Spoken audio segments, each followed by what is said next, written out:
Iturreta, eta zurezko ermitiak, y las iglesias de madera.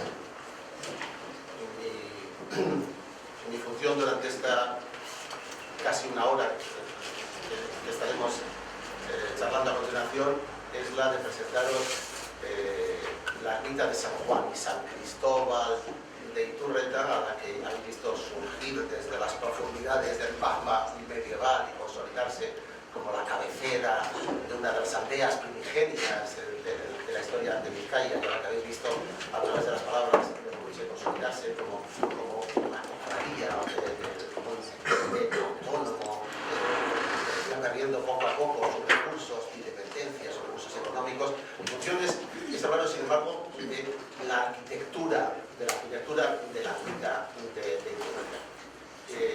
Y para ello voy a tener que meter muy dentro de Iturreta y al mismo tiempo salir muy lejos y llevaros de paseo por latitudes bastante distanciadas, no solo de Iturreta ni de Xemén, sino de Euskal Herria y más allá. Intento contextualizaros un poquito la ventana que se nos abre cada vez que entramos por la puerta de Iturreta, y es una ventana al mundo.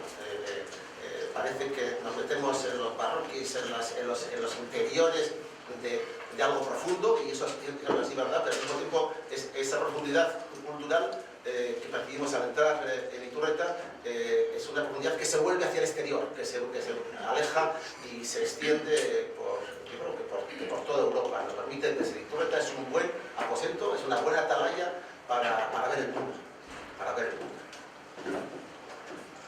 Iturreta es una de las pocas, de las contadas iglesias de madera que tenemos, que conservamos en Euskal Herria. Conservamos apenas 4 decenas de ellas, aunque sabemos que en los momentos de apogeo llegó a haber casi hasta 2 centenares de iglesias de madera. Os tengo que adelantar que voy a utilizar abusivamente el término de iglesias de madera. No existe arquitectura de madera, o es muy limitada en Euskal Herria. En realidad existe la arquitectura que hoy en día se conserva, incluso la más antigua, es fundamentalmente arquitectura de piedra, con buenos y sólidos muros de cantería en su fundación. Pero en algunos casos, en los casos más antiguos, esta estructura básica de piedra se completa con techumbres, con cerramientos, con paredes, e incluso, como en el caso de Iturreta, con bóvedas de madera. A estos edificios que utilizan mucho la madera, aunque veréis que todos tienen buenos pies de piedra para apoyarse en el suelo, es a los que voy a hablar, las vamos a denominar, como dice el cartel anunciador de estas jornadas, Zurezko Eliza, Zurezko Ermitiak, iglesias o ermitas de madera.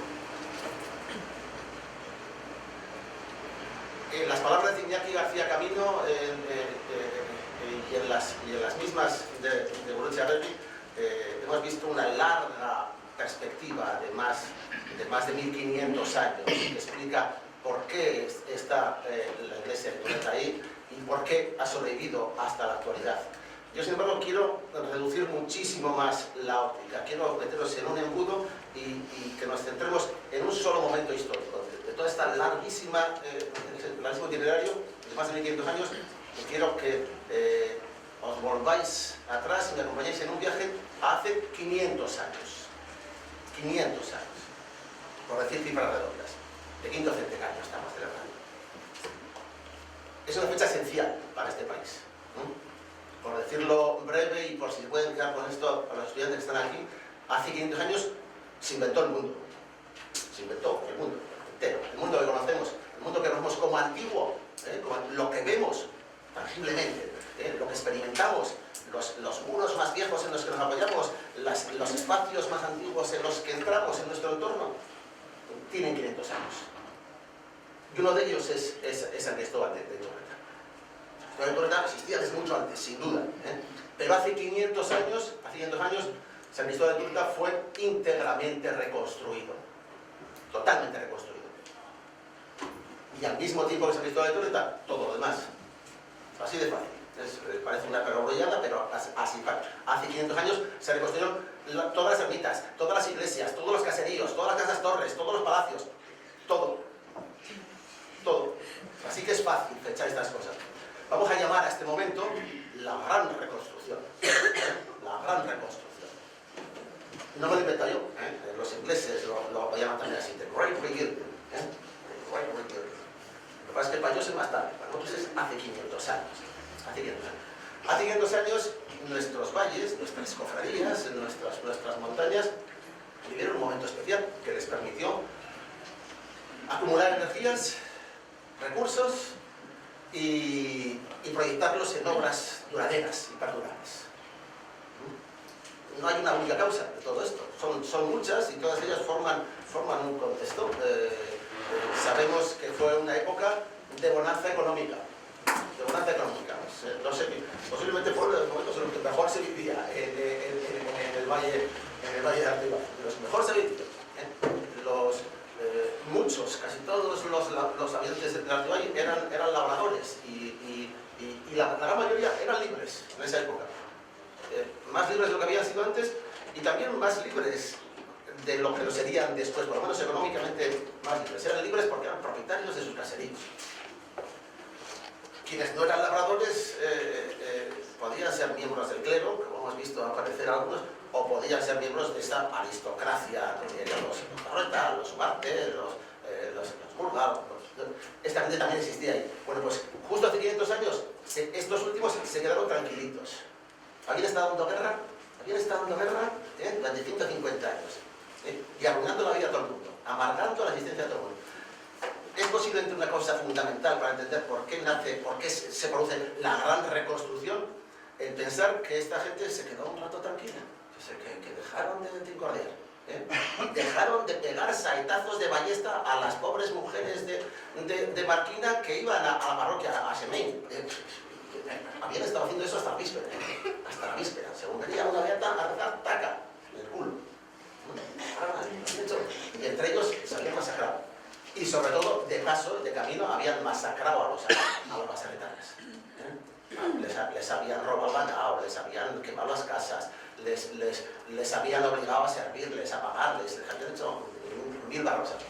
Hace 500 años empezaron por fin a quedarse tranquilos. En realidad, orientaron sus instintos hacia otros lugares de los que sacaban mejor renta. Al servicio de la corona, algunos empezaron a trabajar en la administración. Quien tenía de verdad sed de sangre, pues se metió al ejército y se hizo voluntario profesional, y alcanzó vuestras importantes, y si no, algunos hasta afortunadamente se fueron a pedir. Paz social. La paz social en los campos vascos permitió a la gran mayoría de la población, como eran los miembros, los vecinos de las cofradías, que respirar y pensar que podían hacer cosas que no se las iban a quemar mañana los chicos de la Rota. No sé si mañana, porque los hijos y los peleaban, estoy diciendo de los otros, estos se las quemaban mañana. Entonces, hacer cosas que pudiesen durar un rato, que pudiesen permitirte proyectarte hacia mañana, pasamañana, el día siguiente, hacia mis nietos y hacia nosotros, vemos sus tataranietos, 3 tataranietos, y que podemos todavía disfrutar de sus obras. Ellos mismos reedificaron sus casas. Las torres de Alzote y el casco, Archilla, además, están hechas todo hace 500 años, rehechas, todo hace 500 años. Números gordos, trabajaban. Hace 500 años se rehizo el mundo. Esas cabañas de postecitos, excavadas por la roca, en las que vivían la mayor parte de los labradores, estaban hace tiempo medio olvidadas, pero ya nadie volvió a hacer chabolas para ellos. Se hicieron tremendos caseríos, magníficos caseríos.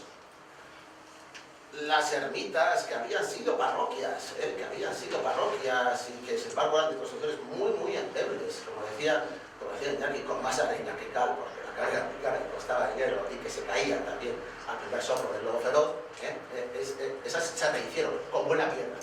Hace 500 años se rehace, entre otros cientos de edificios solo en el valle, se rehace San Juan, entonces San Cristóbal de Iturreta. Para rehacerla echar mano de toda la piedra que tenía alrededor, pues, y algunas del cementerio, eso nos ha contado tanto Iñaki como Bruche. La lápida del presbítero está implantada como clave, como novela clave del arco ojival de los pies. El arco que tiene 500 años, aunque la piedra tenga 1200. La caja de muros de Iturreta se reconstruyó íntegramente en esos años, homogéneamente, con buenas paredes. Pero el interior no se rehizo en ese mismo momento.